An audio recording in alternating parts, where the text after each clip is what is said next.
Kita sudah tebel-tebel, udah baca banyak-banyak, tetapi ternyata isinya tidak akurat, isinya tidak bisa dipercaya. Buat apa? Nah, untuk bisa memastikan isinya itu bagus dan bisa dipercaya ada dua. Yang pertama, siapa pengarangnya, dan yang kedua adalah siapa penerbitnya. Assalamualaikum warahmatullahi wabarakatuh. Innal hamdalillah nahmaduhu wa nasta'inuhu wa nastaghfiruhu wa na'udzubillahi min syururi anfusina wa min sayyiati a'malina. Yahdihillahu fala mudhilla lahu wa may yudhlil fala hadiya lahu. Asyhadu an la ilaha illallah wa asyhadu anna Muhammadan abduhu wa rasuluh.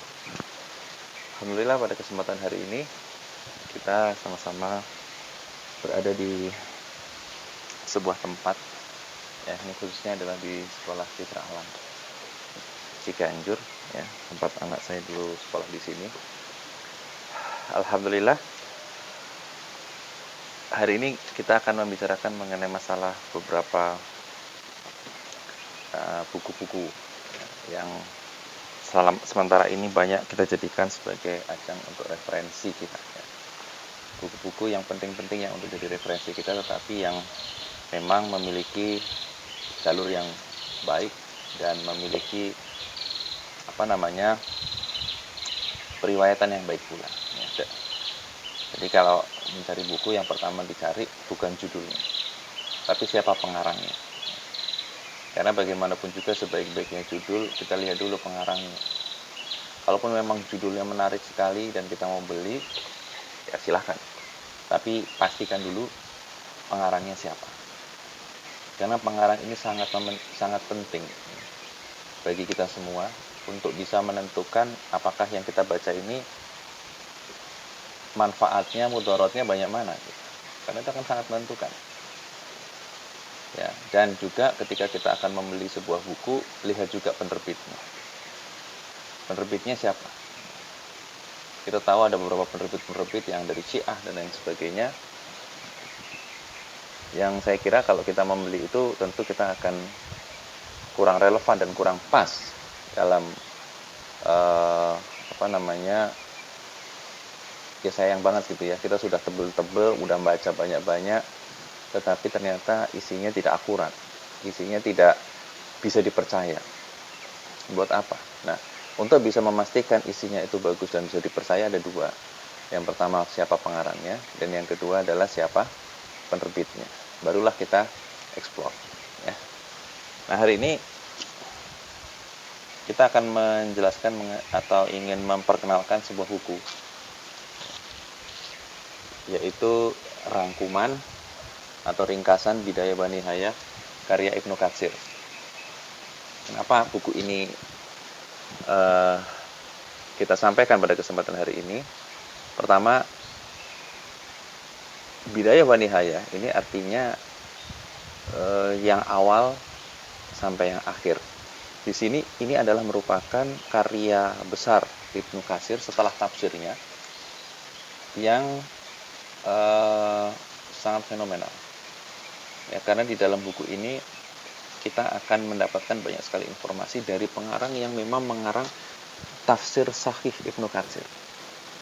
Ibnu Katsir merupakan orang yang mengarang tafsir dengan ayat, jadi menafsirkan ayat dengan ayat, sehingga sampai saat ini tafsir Ibnu Katsir termasuk tafsir yang masih dipakai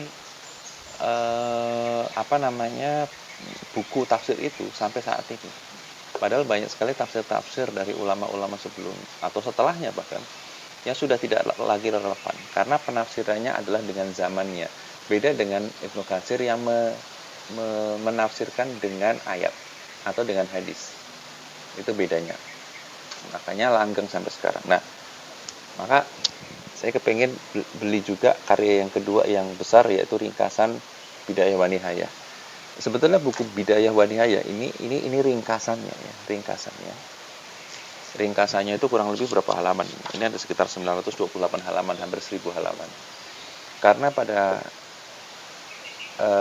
kenyataannya Ibnu Katsir mengarang buku Bidayah wa Nihayah ini dalam buku kitab besarnya berjumlah sekitar 22 jilid.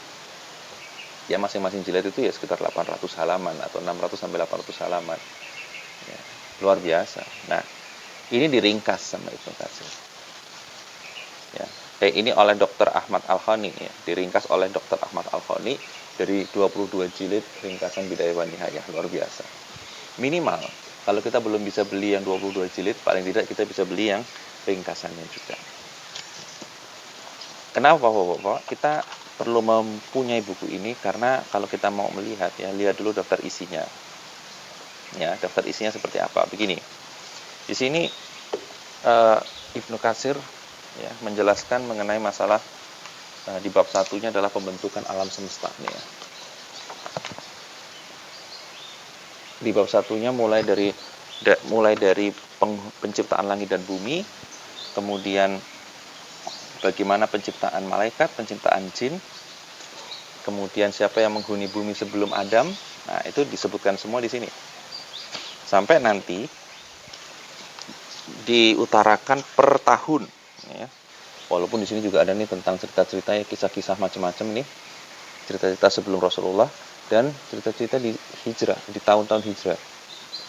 Jadi ada tahun 1 Hijriah, 2 Hijriah, 3 Hijriah, 4 Hijriah dan lain sebagainya. Di dalamnya memuat peristiwa-peristiwa penting. Misalnya di tahun 2 Hijriah terdapat perang Badar. Kemudian terdapat perintah untuk melakukan haji dan lain sebagainya. Ya. Kemudian nanti di tahun 3 Hijriah ada terjadi perang Uhud. Kemudian keberangkatan Nabi menuju ke Hamra al-Asad dan lain sebagainya ya. Kemudian dengan begini kita dengan melihat daftar isinya aja kita sudah bisa melihat peristiwa-peristiwa apa yang terjadi di tahun itu. Apalagi melihat isinya. Apalagi nanti setelah punya rezeki beli bukunya yang 22 jilid. Itu saja mungkin yang bisa kita sampaikan pada hari ini. Silahkan recommended beli buku ringkasan Bidayah wa Nihayah Ibnu Katsir.